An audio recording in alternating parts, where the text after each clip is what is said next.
Inopen na talaga ni Liwami. Hindi na nakapaghintay. Are you excited?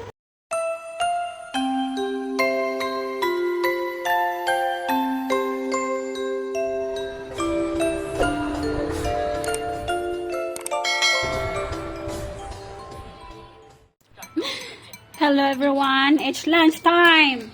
It's Saturday, no? In the afternoon. So si Liwami is magla-lunch na.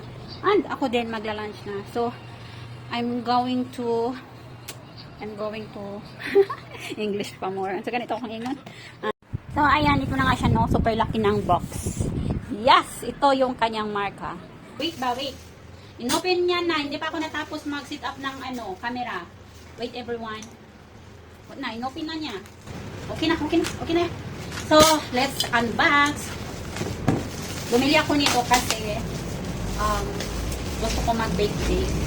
So, sa Brazil, meron kaming gas range. Of course, gas stove na siya and then oven sa baba.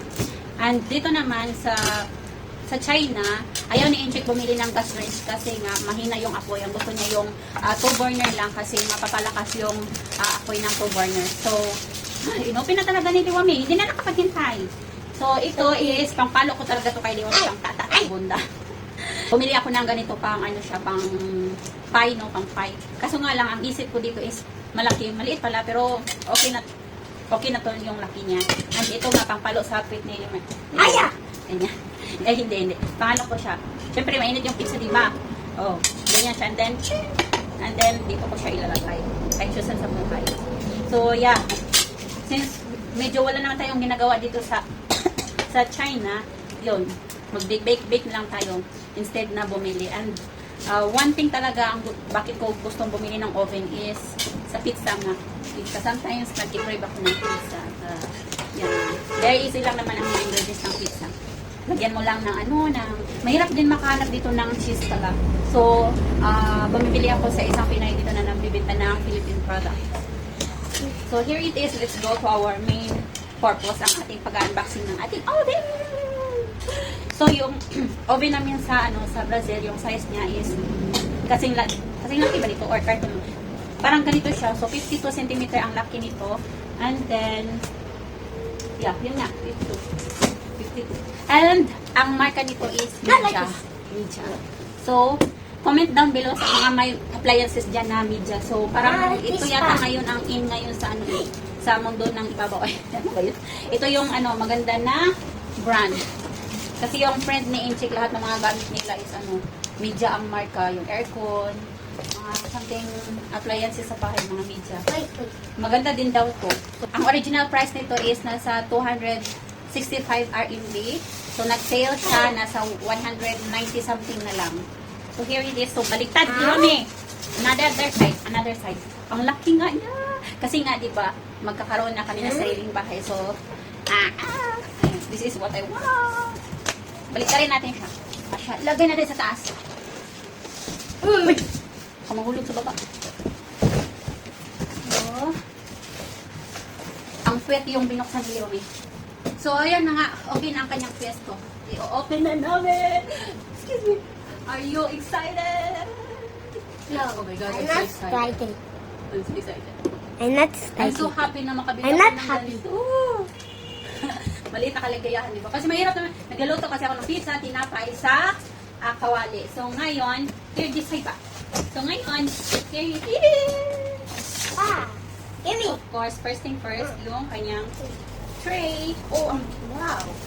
2 tray. Kasi, ang laki talaga nito. Guys, I will show you the picture here. Dalagay ko ang kanyang picture dito. So, 2 tray siya. This. Is this? Yes, this one. Little big. This So, one. instead na bumili ng maliit, bakit hindi lakihin na lang yung bilhin, di ba? Kaya, very naman siya, very affordable. Biruan mo yun, sa 265 and then nag-sale siya ng nasa 190 na lang, 94, something like that, 180 something. So, yun nga, maganda daw kung marka ng Midja. So, let's go good! Kapag dito talaga kayo sa China, ay naku, hindi kasi talaga mapakali. Kasi talagang ang mumura lang. Super barato. Very affordable. Oh my God. Oh my God. Oh my God.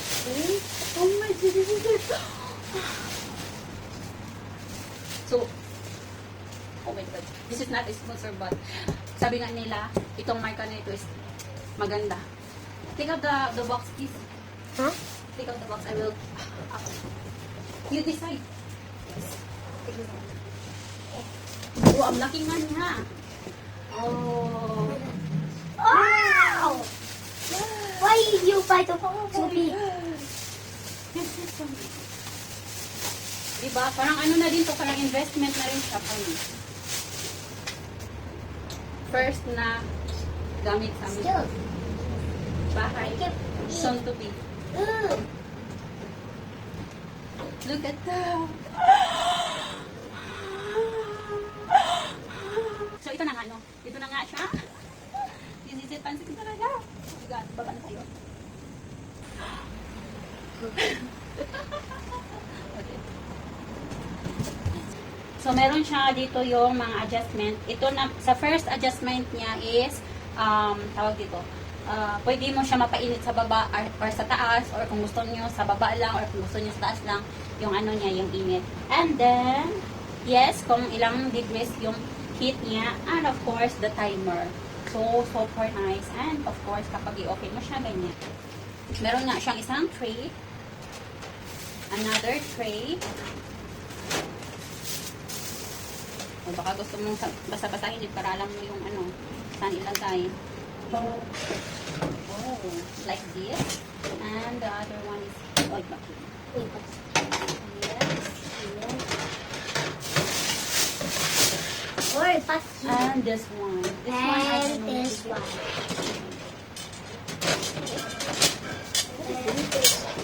I don't know what is this for. And pwede na rin kami gagawa ng Nice. chicken and everything. But, oh my God.